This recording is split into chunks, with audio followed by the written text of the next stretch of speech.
Hey, this is Matterall from Talking in Stations. We're back here at EVE Vegas, and with me right now we have a CCP dev, Rax.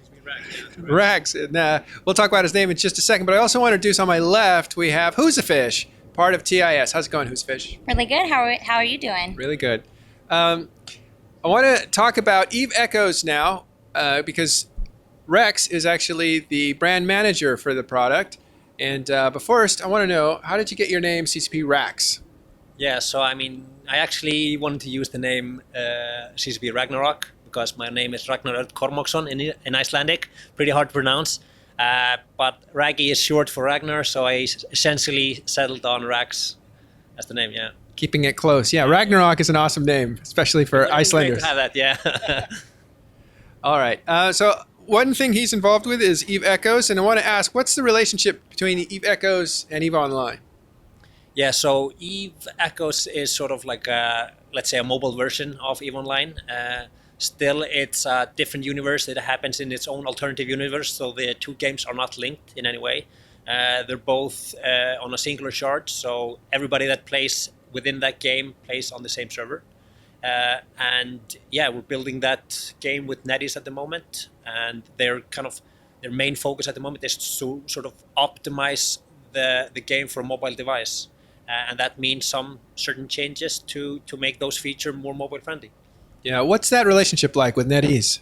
It's been great. So what we did is we handed them all our resources. We gave them the source code. We gave them all the assets, and they've picked that up, and they've done an incredible job of delivering a great game. Like, the graphics on the mobile device look very similar to the actual game in EVE Online. Yeah, we've noticed that, right? You like the graphics, right? Man, the graphics are even for a computer game, the graphics for the mobile version it just are mind blowing. I mean, I think everyone in my community specifically who tried the alpha was blown away. It made your phone a little hot, but as some mobile games do. But it was definitely one of those it was stunning to look at. So I think on average alpha players that participated in the alpha, they played for 2 hours straight. So that was the average time. So some people had this device next to their computer the entire day just playing, the game. Wild. Actually, a lot of people in our community were it's kind of ironic because, it's a mobile game and there's this big clash between mobile and PC communities. But many of the people in my community, first thing, they download it and they're like, I need to get this on an emulator, which is it's really funny. But what's an emulator allow you to do? Play on your computer? Yeah, so it emulates a game. It emulates that same mobile experience on your computer or tablet, depending. We were also seeing people just placing their phones on cooling fans and all sort of stuff. So, yeah, they're finding a way. Yeah, people are finding a way to get those hours in. Yeah, that's great. So, what is the development plan for your game? Where are we in it?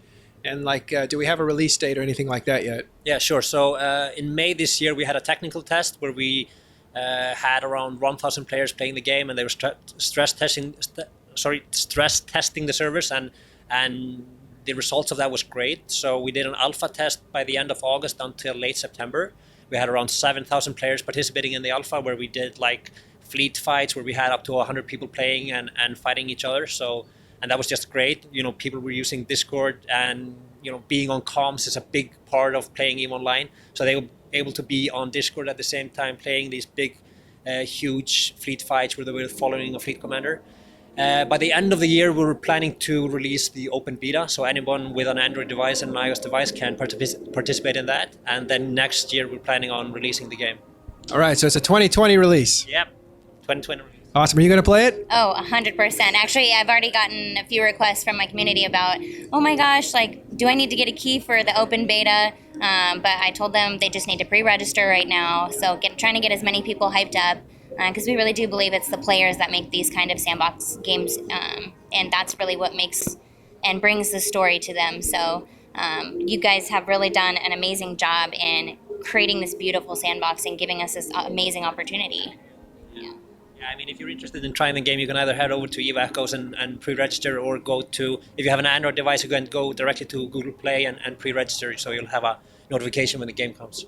All right, that's terrific. And you can also play it here for people who are here. There is a room with 20 devices, I think, and there's a bit of a sign-up sheet that you can get to. Yeah, so on the Saturday we were having a pre-registration for that. So like you have around 20-minute slots to test out the game, but on Sunday we'll have a kind of a free-for-all. So, first come, first serve. Great. Any last questions or thoughts? We do have a few. I know that there are some differences between the PC and mobile gaming communities.